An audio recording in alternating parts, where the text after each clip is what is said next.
Hello, and in this long overdue episode of the 92, we are covering the Cherries, AFC Bournemouth. So the date the club was formed isn't exactly known, but it does come from the Boscombe St. John Institute Football Club, and they would be known as Boscombe Football Club, owned by President Mr. J.C. Nutt. For the first couple seasons, they would play in the Bournemouth and Junior District League, and they would play their matches at Castleman Avenue. After the first couple of seasons, they would move to Kings Park, and in 1910, they would be given a plot of land in Kings Park where they would build Dean Court, where they still play today. Now, the name the Cherries, I couldn't exactly find where it's from, but from the few things I did find, it was because they play in the cherry red stripes and that there were cherry orchards around the stadium at the time. Now, in 1906, Bournemouth would reach this senior amateur level, but they were still a non-professional club, and they would be playing in the Hampshire League, which they did win in 1906. Now, in 1913, they would also enter their first professional competition, being the FA Cup, but the FA Cup was cancelled that year due to the outbreak of the First World War. So the Southern League in England was mostly run by amateur and semi-professional clubs. So in 1920, the FA would combine the third division of their pyramid with the top division of the South Division, basically creating a third division South and a third division North. Bournemouth would be promoted to play in the third division South in 1923. That same year, they changed their name to the Bournemouth and Boscombe Athletic Football Club, and they would remain a strong third division side lasting from 1923 to 1970. They would finish second in 1948, that being their highest finish, but they would also win one trophy, being the third division South Cup, just after the end of the Second World War. In 1970, they would be relegated down to the fourth division, but they would come right back up the following year, finishing second.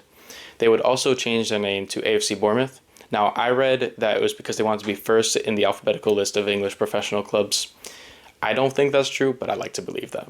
That same year, Ted McDougall would score 9 goals in one game against, I think it was Margate, and they would win that match 11-0. It was an FA Cup tie. Now, the following year, they would also change their crest to a man heading the ball. That is an ode to Dickie Dowsett from the 50s and 60s, a revered player at AFC Bournemouth. In 1975, they would be relegated again and would take a bit longer to come back up, only being promoted in 1981. In 1983, Harry Redknapp took over as manager of the club and would have a spell of success, to say the least.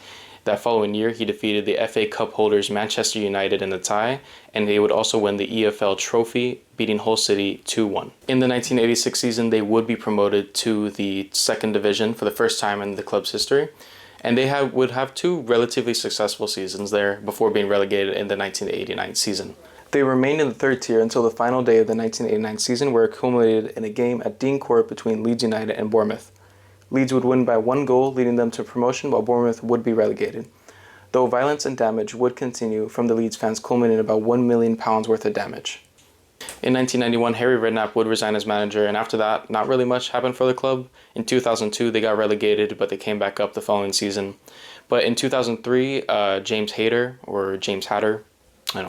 that guy, he scored the fastest hat-trick in English football history, being 2 minutes and 17 seconds against Wrexham. In February 2008, the club would be forced into administration and would receive a 10-point deduction. Because of that, the club was relegated to League Two, which is the 4th tier of English football. At the start of that next season, they would receive a 17-point penalty, but they would survive the drop with then youngest EFL manager and now Newcastle man Eddie Howe as manager. In June of 2009, a consortium including previous bidder Adam Murray would take over the club, and that season Eddie Howe would finish second in the league, being promoted back up to League One, or the third division of English football. Howe would leave after that season, but he would be back in 2012, pushing the club away from relegation and even achieving a second place finish in League One, then being promoted to the Championship, or the second division of English football. 2014 was a great year for Bournemouth fans in general. They would reach the quarterfinals of the League Cup, only losing to Liverpool, and they would have a great run of form in the league, even beating Birmingham City 8-0. They would actually win the title and be promoted to the Premier League, or the top division of English football, for the first time in their history. The following seasons, the club would remain in the Premier League, mainly due to the likes of Callum Wilson, Nathan Ake, and Jefferson Lerma. They would only be relegated in 2019, only finishing 18th. That season, Eddie Howe would resign as manager. They would reach the playoffs the following season, but they lost 3-2 to Brentford on aggregate in the semi-final. They would be promoted the next season, finishing second, and they would also survive the Premier League drop, but they would lose to Liverpool 9-0. In December of 2022, Bill Foley would buy the club, and even Michael B. Jordan would receive a small ownership in the club. AFC Bournemouth still play in the Premier League today. So that was the history of AFC Bournemouth explained by an American.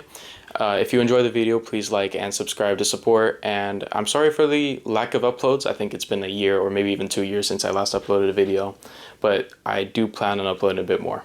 So the next club on the 92 will be Bradford City. Thank you for watching.